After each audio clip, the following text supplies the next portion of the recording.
ایک عالم نے ایک بڑھیا کو چرخہ کاٹتے دیکھ کر فرمایا کہ بڑھیا، ساری عمر چرخہ ہی کاتا ہے یا کچھ اپنے خدا کی بھی پہچان کی؟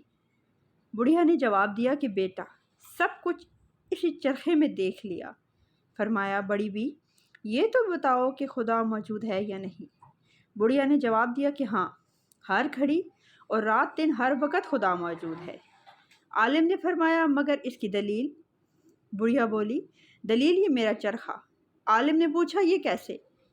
وہ بولی، وہ ایسے کہ جب تک میں اس چرخہ کو چلاتی رہتی ہوں یہ برابر چلتا رہتا ہے، اور جب میں اسے چھوڑ دیتی ہوں تب یہ ٹھہر جاتا ہے۔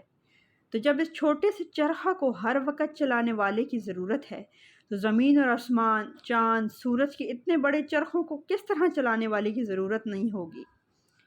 جس طرح میرے کاٹ کے چرخے کو ایک چلانے والا چاہیے، اسی طرح زمین اور آسمان کے چرخے کو ایک چلانے والا چاہیے۔ جب تک وہ چلاتا رہے گا یہ سب چرخے چلتے رہیں گے، اور جب وہ چھوڑ دے گا تو یہ ٹھہر جائیں گے۔ مگر ہم نے کبھی زمین اور آسمان، چاند، سورج کو ٹھہرے نہیں دیکھا، تو جان لیا کہ ان کا چلانے والا ہر گھڑی موجود ہے۔ مولوی نے سوال کیا، اچھا یہ بتاؤ کہ آسمان اور زمین کا چرخہ چلانے والا ایک ہے یا دو؟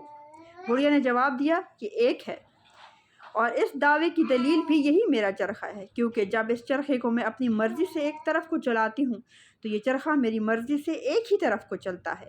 اگر کوئی دوسری چلانے والی بھی ہوتی، پھر یا تو وہ میری مددگار ہو کر میری مرضی کے مطابق چرخہ چلاتی، تب تو چرخے کی رفتار تیز ہو جاتی اور اس چرخے کی رفتار میں فرق آ کر نتیجہ حاصل نہ ہوتا، اور اگر وہ میری مرضی کے خلاف اور میرے چلانے کے مخالف حجت پر چلاتی تو یہ چرخہ چلنے سے ٹھہر جاتا یا ٹوٹ جاتا، مگر ایسا نہیں ہوتا، اس وجہ سے کہ کوئی دوسری چلانے والی نہیں ہے۔ اسی طرح آسمان اور زمین کا چلانے والا اگر کوئی دوسرا ہوتا تو ضرور آسمانی چرخہ کی رفتار تیز ہو کر دن رات کے نظام میں فرق آ جاتا، یا چلنے سے ٹھہر جاتا یا ٹوٹ جاتا۔ جب ایسا نہیں ہے تو ضرور آسمان اور زمین کے چرخے کو چلانے والا ایک ہی ہے۔ دنیا کی ہر چیز اپنے خالق کے وجود اور اس کی یکتائی پر شاہد ہے، مگر عقل سلیم درکار ہے۔